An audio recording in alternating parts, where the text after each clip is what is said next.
Whenever you're ready, bro. Alrighty. The day Hondo found that rare bottle of wine at Sullivan's Tap and Eating Establishment, aka Sullys, by Mike Murphy.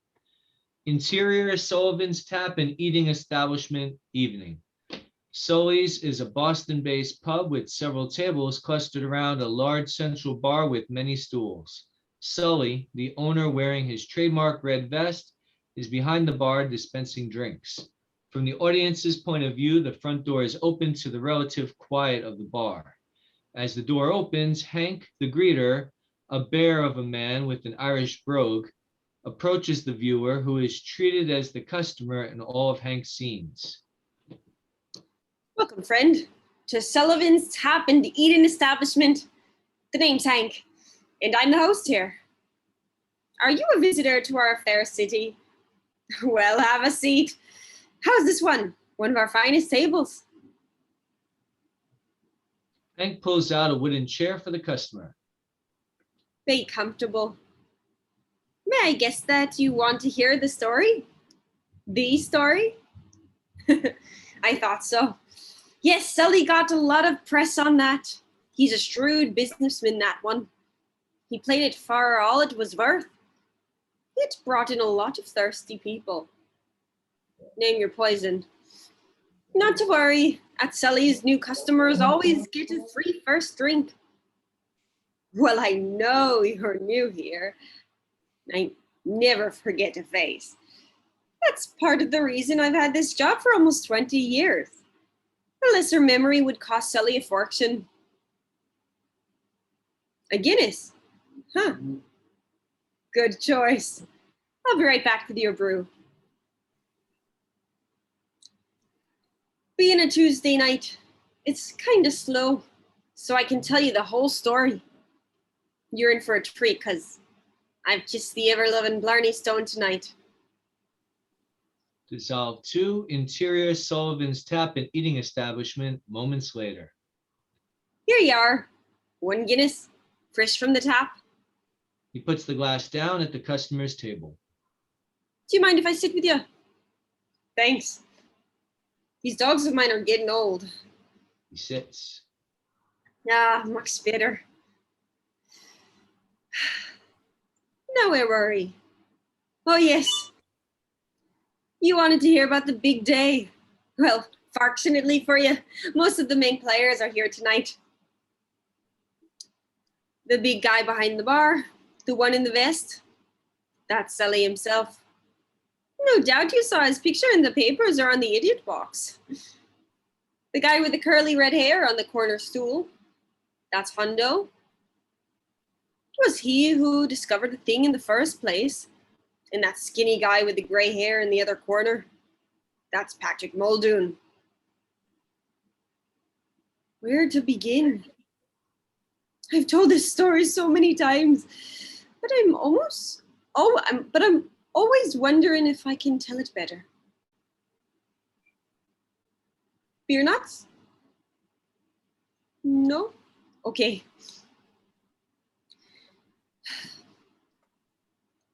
What was back in February it was, not too long before good old St. Patrick's Day. Sully had hired Hondo to get rid of some empty crumbling wooden wine racks down in the basement so Sully that is, could use the spare for storage in anticipation of the big holiday. Well, it was around 5:00 p.m. when Hondo, who was getting set to knock off for the day, came up carrying the bottle itself. Dissolve 2, Interior Sullivan's Tap and Eating Establishment, flashback evening. Sully is tending bar as Hondo comes up from the basement, closing the door behind him. It's quitting time, Sully. So it is. Where has the day gone? How about a pint for the road, Hondo? On the house?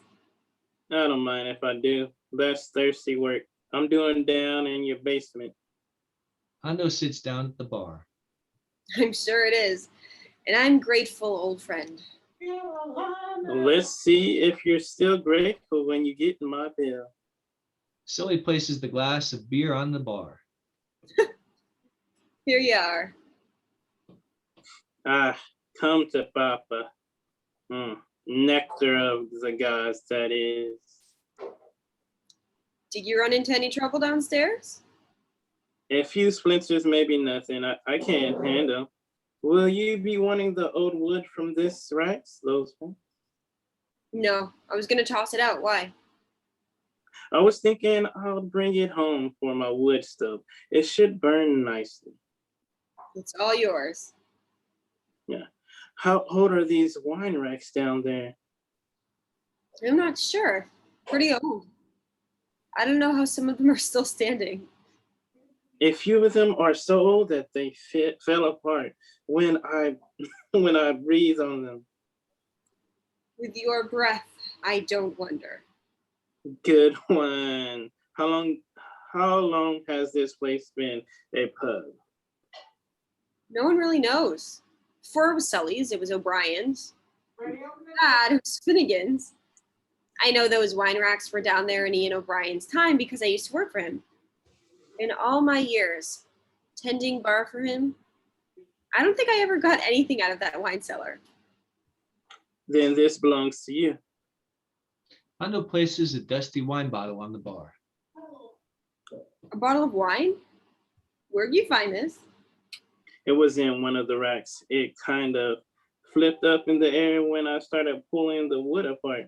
I caught it just before it hit the floor. Would have made quite a mess. Thanks. Let's see what we have here. So he blows some dust away from the bottle and rubs the label with his finger. Le Caprice Ordo, 1979. Put on your glasses. All right. So he takes his reading glasses from the vest pocket and puts them on. 1779. The wine is more than 200 years old. Wow. You know, some people have said that there's been a pub on this spot since the time of the American Revolution. I guess they're right. I wonder how this bottle went unnoticed for so long. It had kind of slipped down between the racks. Whether them no one has seen it for years. Well, it's found now, and she's all yours. A lucky catch that was. A tall, thin stranger, Kaye, approaches. Excuse me, Mr. Sullivan. Did you say that you have a bottle of wine that is over 200 years old? That's right. Hondo found it down in the wine cellar. You have a wine cellar? It's empty. Has been for years. Hondo has been tearing down the racks for me. Is it suitably cool in this wine cellar, Mr. Hondo? Oh, Hondo's the first name. The last name is McGregor. My apologies, sir. Is the wine cellar cool? Yeah, there's a little nip to it. Why? Marvelous. Wine keeps much better in suitable temperatures. Forgive me, I have forgotten my manners. My name is Reginald Kea. Perhaps you've heard of me. I'm noted in a file. You mean you don't believe in God? Very witty, Mr. Sullivan. Very witty indeed. No, an inophile is a connoisseur of fine wines. Might I see the bottle, please? Sure, here you are. Sully hands the bottle to Kay. Thank you. Oh, yes, it is quite authentic. What a rare find. Most genuine. That's good to know. Notice the crescent moon on the label? That was the symbol of this vineyard.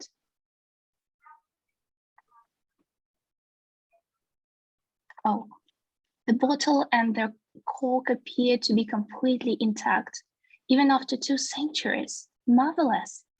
Marvelous. Glad you like it. Point of fact, the ink used on the label is actually made from grape residue. The owners of this vineyard let nothing to go waste. Are they still around? Alice, no. They closed in the middle 1800s. Quite a loss to the wine world. The name sounds French. It is. How did it get here? I heard you mention the longevity of this building as a pub, perhaps all the way back to the American Revolution. The bottle dates from approximately that time. The French did assist the early Americans during our war with England.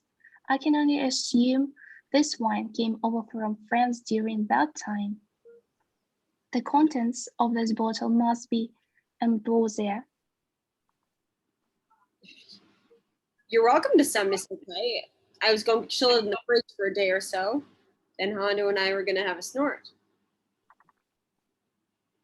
Please no, one does not snort 200-year-old wine. One doesn't? No, it is meant to be savored. First, its bouquet must be inhaled through the nostrils and appreciated to heighten the senses. You ain't one of those wine lovers who goes around swishing the stuff in their mouth and then spitting it out, are ya?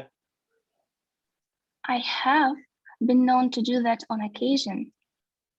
That's always seemed like such a waste to me. Certainly not. The appreciation of a fine vintage is a skill that must be honed.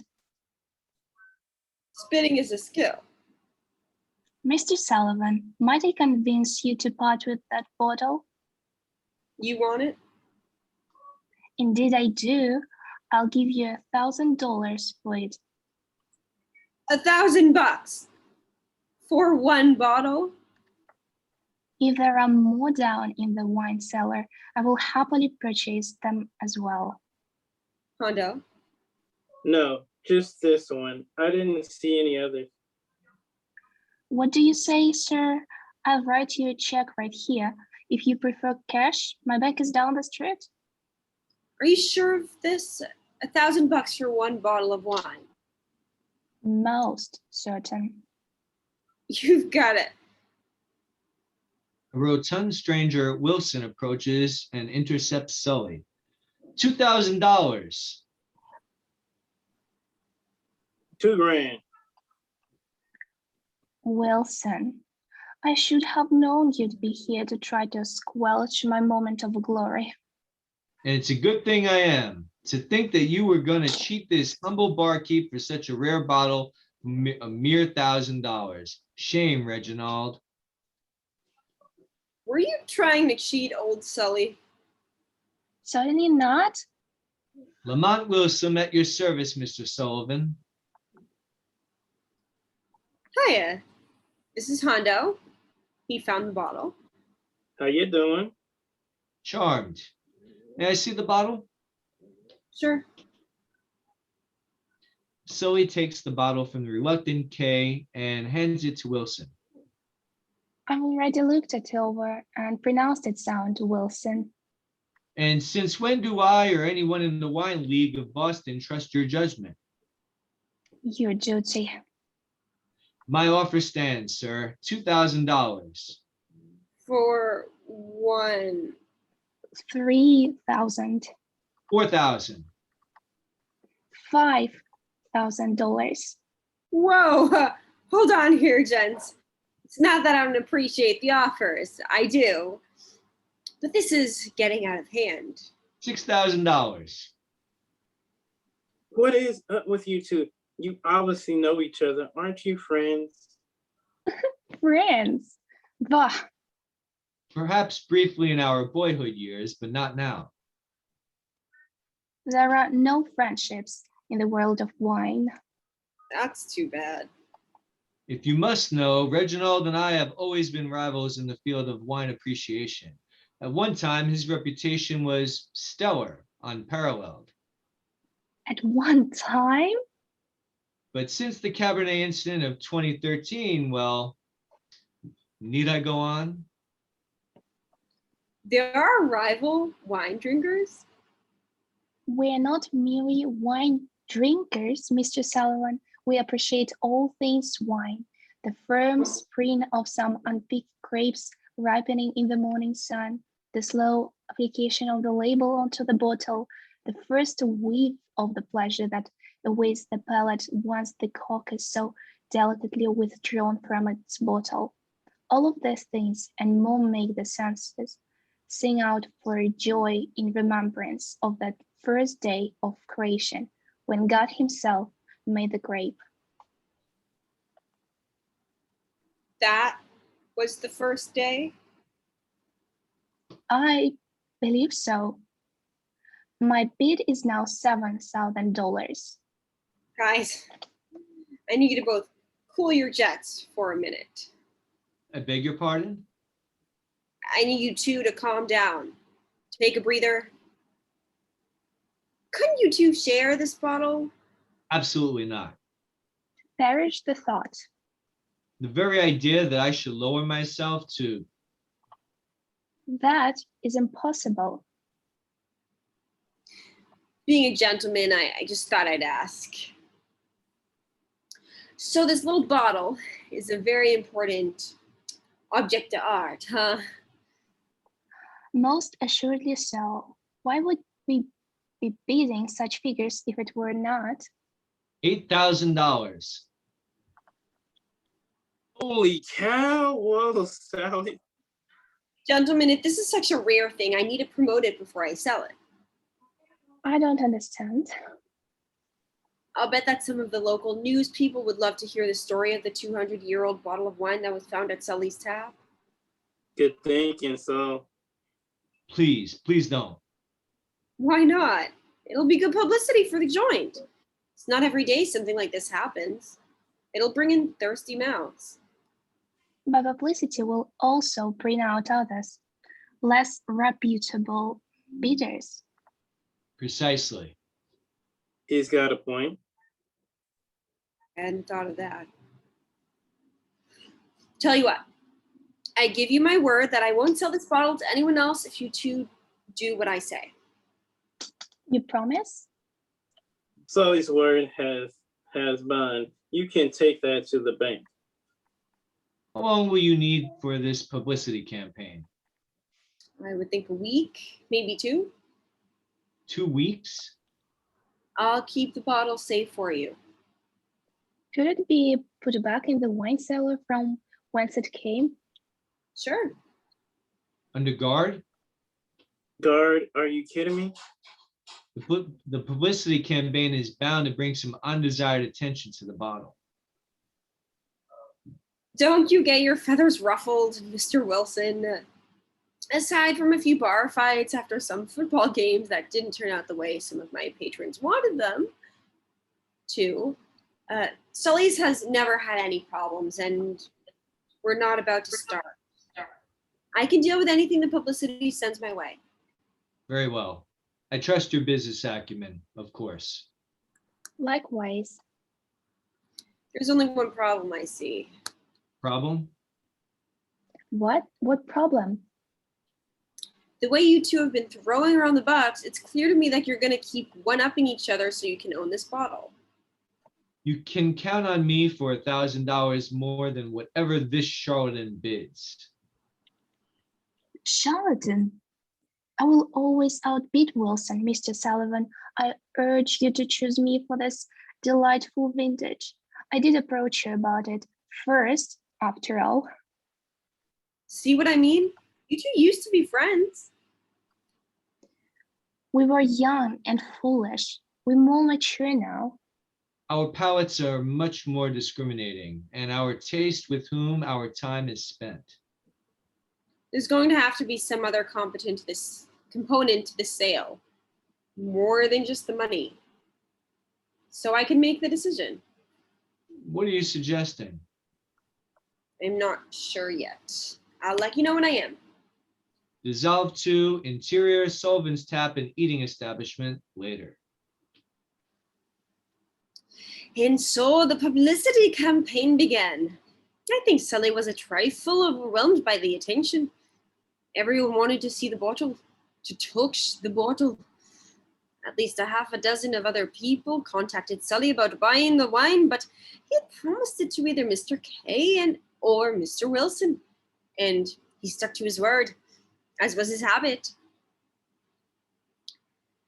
I remember one day when this pretty young reporter, I think her name was Shelby, came in to interview Sully about the bottle. When the pub was in a commotion that night. Lights everywhere, people trying to lean into the camera shots so they could wave to their friends at home. Sully even got a shave and a haircut for the event, something he was not prone to do. Dissolve 2, interior Sullivan's Tap and Eating Establishment, flashback later. A news crew has set up and all the bar patrons are excited. Laura Shelby, a blonde in a business suit, stands before a TV camera with Sully behind her, tending bar. This is Laura Shelby reporting live from Sullivan's Tap and Eating Establishment on Boylston Street with news of the rare bottle of La Caprice Ordo, 1779, that was found in this pub dilapidated wine cellar the other day. I'm here with the pub's proprietor, Mr. Eugene Sullivan. Good evening, sir. Good evening, Miss Shelby. You're looking lovely tonight. Thank you. You flatter me. I might have the gift of gab, young lady, but I always speak the truth. Unfortunately, our time is limited. Can we please get to the odd discovery here the other day? It was Hondo here who found it. I hired him to take apart some old wine racks down in the cellar so I could have more storage. By the way, Hondo's a great guy and single.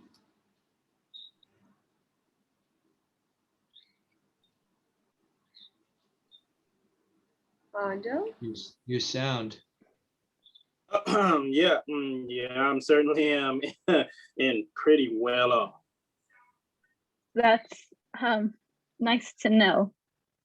Hondo's demolition and takeaway. He's in the phone book. Anyway, the bottle turned out to be a 200-plus-year-old French wine. How did it get here? Speculation is that it came over from France while they were helping us in our war against England. I understand the bottle is well preserved. Oh yeah, nothing but the best here at Sullys. I brought it out to show you. Here. Sully hands the bottle to Shelby. She looks at it admiringly. To hold something so old in my hands, living history. That's what it is. Please take it back. I'm afraid I'll drop it. Sully retrieves the bottle. I've got it, little lady. Safe and sound. I understand you've received some impressive offers for the bottle. I have. Modesty prevents me from mentioning the figures, but they'd make a pretty young thing like you blush. And the wine is drinkable after all these years. So I'm told. 2 of Boston's most noted wine guys have looked over the bottle and pronounced it sound. Will you be selling the bottle to one of them? I will be. Even with the other wine lovers who have contacted you with their own offers. I gave those 2 gentlemen my word, and I'm a man of my word. When will the sale take place? In a week or so, after I'm done with all the publicity. I'm still working out the details. Perhaps we could get the full story once the sale takes place.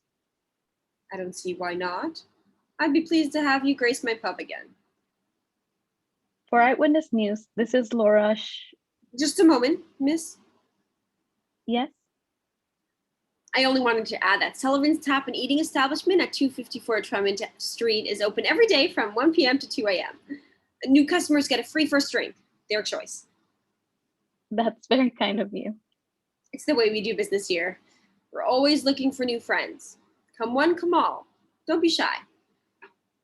For Eyewitness News, this is Laura Shelby reporting from Sullivan's Tap and Eating Establishment on Tremont Street in downtown Boston. Back to you, Nick and Susan, at the anchor desk. Dissolve 2, interior Sullivan's Tap and Eating Establishment later. Are you good with your drink? Okay. Anyway, the publicity brought in a lot of new customers. Things have Course, quiet it down some now. On weekend nights, this joint is hopping. You can hardly muscle your way to the bar. Sully was very pleased with all the good press one little bottle of wine had brought him. But as the day neared for the sale to either Mr. K or Mr. Wilson, I noticed Sully growing agitated. If the sale was strictly for money, those two would one up each other until the cows came home. No, Sully had to have some other ingredient to the sale. Something that would help him make a definite decision in favor of one of those two guys. The last piece of the puzzle came to him one night when Patrick Muldoon, that very same man sitting right over there sipping his Guinness, came in and sat down on a stool. He was looking a little down in the mouth. Dissolve 2, interior Sullivan's Tap and Eating Establishment, flashback later. Muldoon is sitting morosely at the bar. Sully approaches him. What's up, Pat? Oh, you don't want to know. Sure I do. What would I have asked? Why would I have asked? Well, It's part of the creed. what creed? The bartender's creed. We're supposed to serve drinks and lend an ear. We're kind of like psychiatrists with liquor licenses. They're the best kind. If I didn't listen to customers' problems, especially loyal customers like you, they'd throw me out of the union. Sully pulls Muldoon a beer and places it on the bar. Now what's up? I got canned today. Jeez, I'm sorry to hear that. You've been working there for a long time. 15 years. That drink's on the house. Thanks, Sully. I'm gonna have to find something soon. My girl's college expenses are gonna wait. I can't pay for that school with my good looks, that's for damn sure. You know, old friend, in case I haven't told you lately, I've always admired the way you picked yourself up after your dear wife passed on. Strength. That's what it is. Thanks you, but I didn't have much of a choice with my girl. Did I want to curl up into a ball and cry for a long, long time? Sure I did, but my Joni was depending on me. Couldn't let her down. She's lucky to have a dad who's so devoted. I don't know if I could do what you've done if my Cheryl passed on. It's not like I had a choice. You'd be surprised what you can do if you have to. Dissolve 2, interior Sullivan's Tap and Eating Establishment later. And so, with that conversation, Sully seized on the second half of the sale.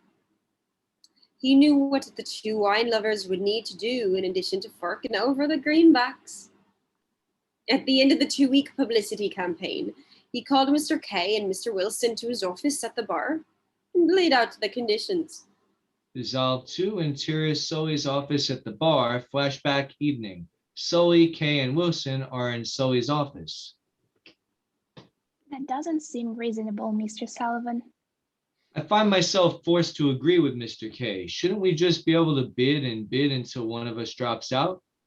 No, this bottle of wine the two of you want so badly is my possession. I can set any price on it if I please. If I told you that the bottle would go to whoever did the best chicken imitation, you'd be obliged to do that. Of course we would. Well, what I'm asking is much simpler. I don't know about this. You're free to drop out, Mr. Wilson. Both of you are. I'm ignoring better offers because of the promise I made the two of you 2 weeks back. If I choose to, I'll pour the wine down the drain right in front of your eyes. That should get rid of that peaky clog. Don't do that. Sacrilege. You wouldn't. Wouldn't I? He'd do it. Agreed. Well, But I don't even know who Patrick Muldoon is. that's part of the plan. I don't want him to know who you two are. I don't want him to know I've sent you. This is a rather bizarre condition. You have to admit that. Mr. Wine, meet Mr. Drain. Don't anger him. Okay, you idiot.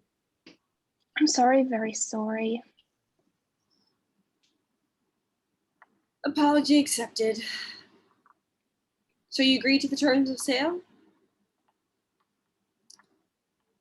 And so it was agreed. The wine would be sold to the man who offered the bitter bid and did the best thing to improve the life of sorrowful Patrick Muldoon.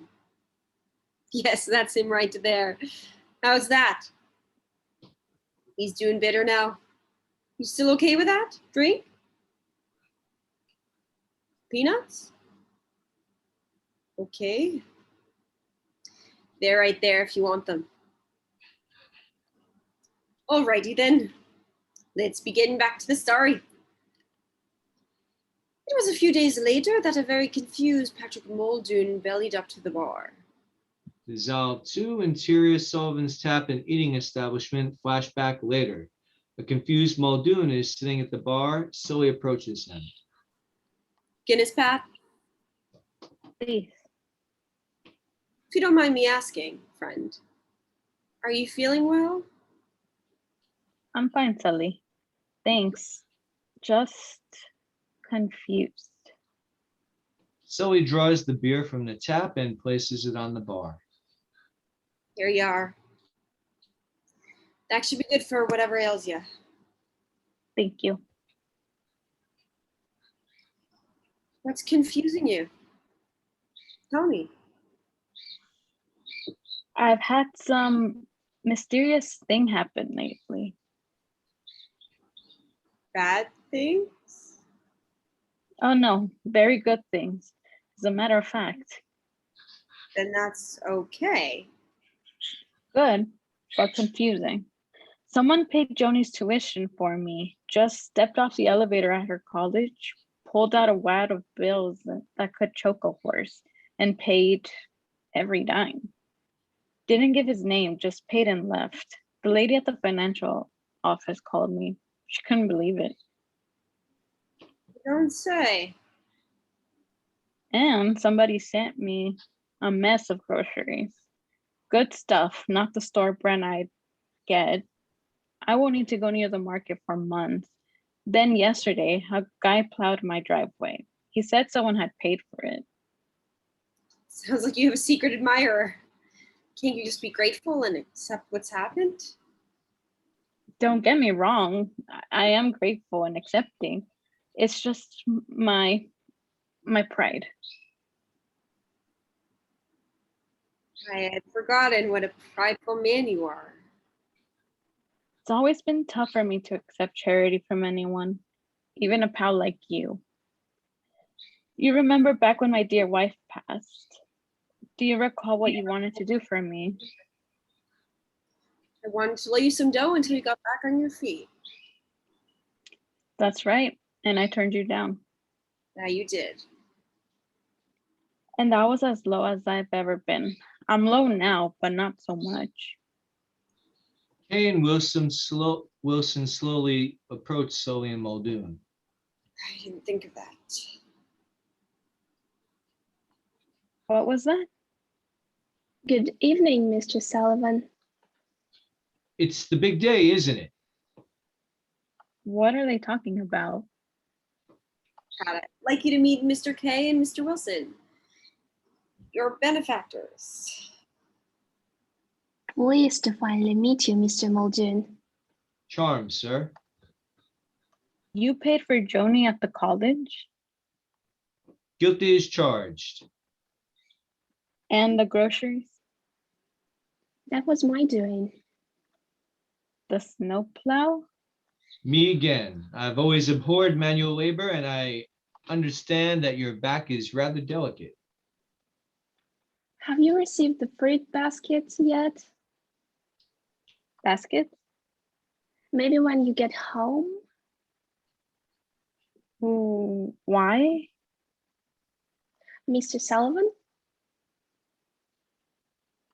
I'm afraid it's my doing. Pat, my fault. I'd hardly call this a fault.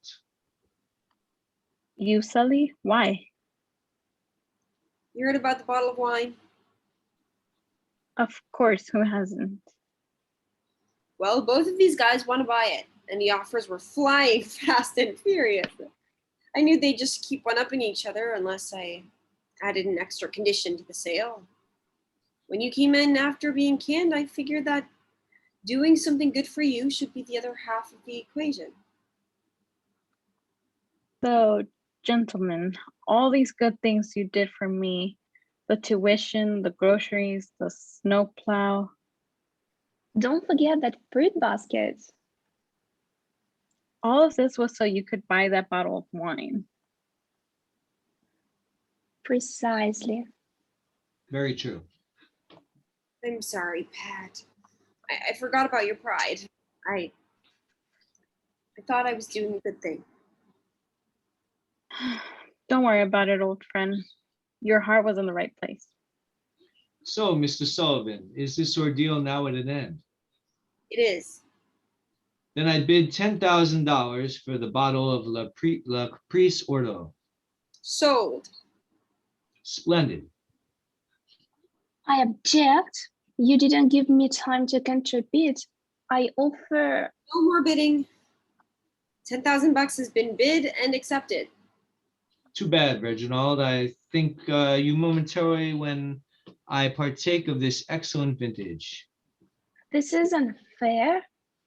Enough of your belly aching. Mr. Sullivan has made his decision. Bravo, sir. Will you accept a personal check for $10,000? 5,000. But 10,000 was my accepted bid. And that's what I'll get. 5,000 from you and 5,000 from Mr. K. What? I'm selling you each half of the bottle. My bid was for the entire bottle. I know that. And half your bid, which is what I'm accepting, will get you half the bottle. What's going on here? It was Pat who gave me the idea. Me? What did I do? You called me old friend. Then it hit me that these two wine lovers need to be friends again, and I can think of no better way for that to happen than over that old bottle. Unfair. I must protest. You doth protest too much, Kay. See, this is what I mean. You were friends once. Why be like this now? We've already explained that to you. I refuse to feign friendship with this troglodyte who have a bottle of that wine. Likewise. Okay, then. I've had other offers and higher offers.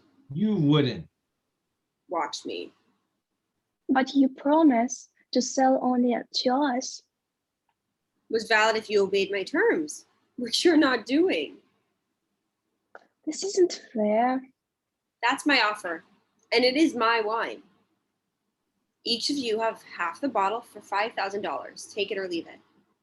I'll take it. Me too. Good. Once the checks have cleared and you've proven to me that you're friends again, the wine is yours.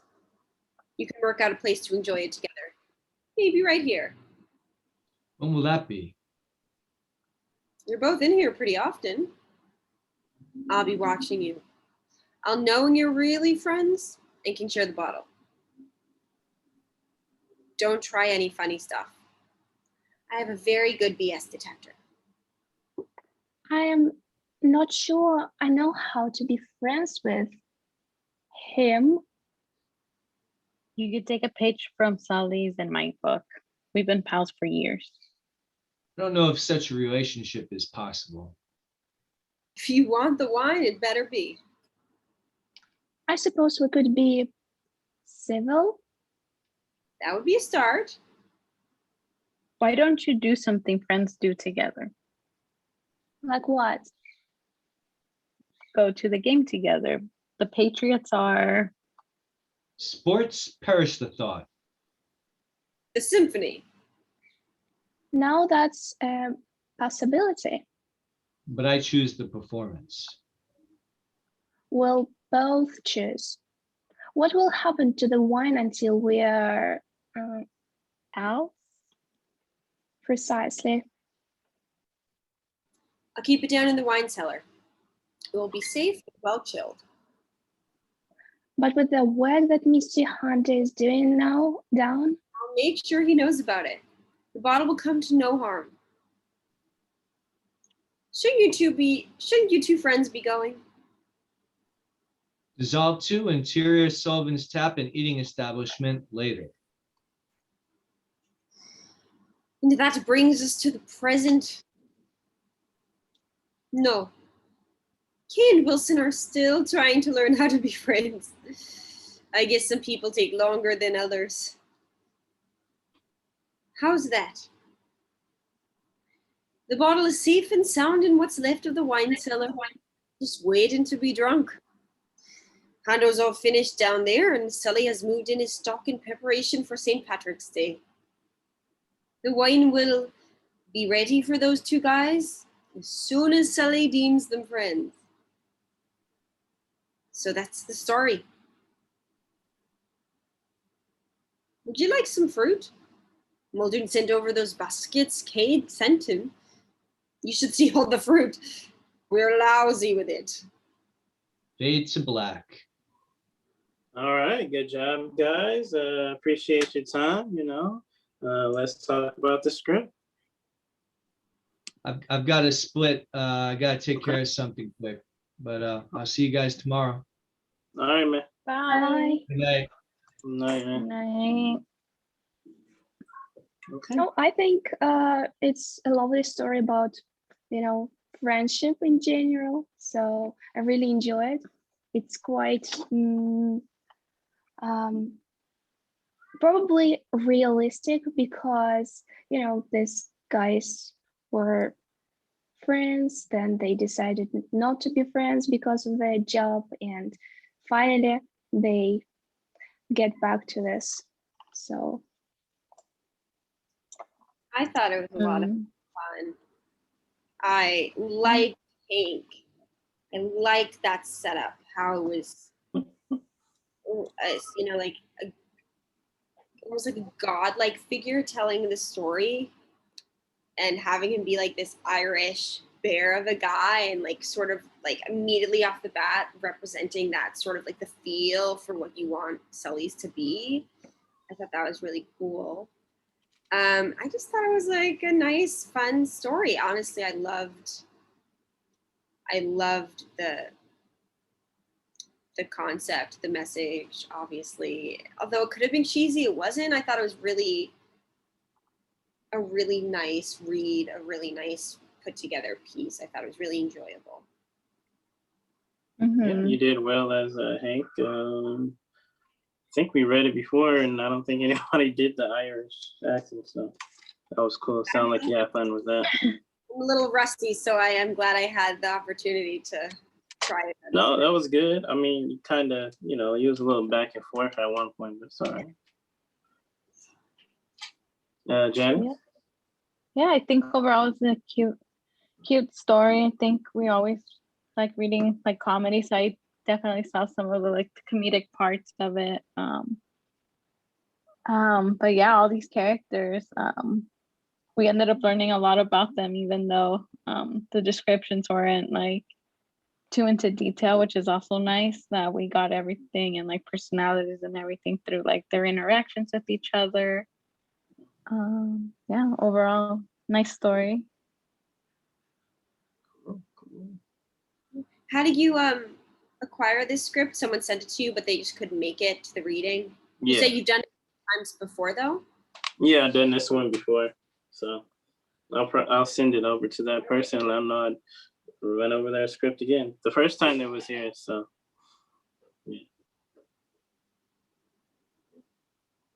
yeah. Yeah. Well, these days the writers are, not able to come. Is it a part of a? Let me go back to the top. Is I'm it sorry? I'm just going back to the beginning, what it said. Is it part of a series or it's a short film? Like, what It's are just a short. does he have plans to, or does the person have plans to produce it? No, originally, no, he didn't. No, the writer didn't. So, Well, I'd love to read more of his stuff. yeah. Yeah, it was good. Anything else, guys? Any other characters you like? Ladies, I guess I should. I think all characters are great. Like I can choose the one, so they are very think- profound in descriptions, in speaking parts. So can choose. Yeah, Sully and Muldoon's friendship is really nice too. So Yeah. No, definitely like that. Helping a friend out. yeah. That was like it was just a very warm moment. Yeah. It was well written. I could see it. Like it was very well written that like you could like see it all, like visualize it all happening. Like you've seen the film. I thought it was just very well written in that respect. Cool. Yeah, you guys, ladies did great. That was awesome. It was fun. Great job. That was fun. So, I love the script too. I like the little tie-in moment. So with him helping his friend out, and then next thing you know, it's like, no, I will help both of these guys out. You guys gonna split the deed, the cost. So Yeah, it's fun like having the contrast between these like pub guys who don't know anything about wine to these like super, wine connoisseur people, like super fine people. And that's it's great for comedy to do that sort of thing. And then These characters that were created were just so fun to read and be, and would be fun to see. cool. Yeah, that was awesome. I forgot what I was gonna say. Yeah, it was pretty awesome. Short script. I liked the ending, how it ended, and it was it was awesome. So All right. yeah, I guess that's about it. That's good. Thanks for participating. Thank you.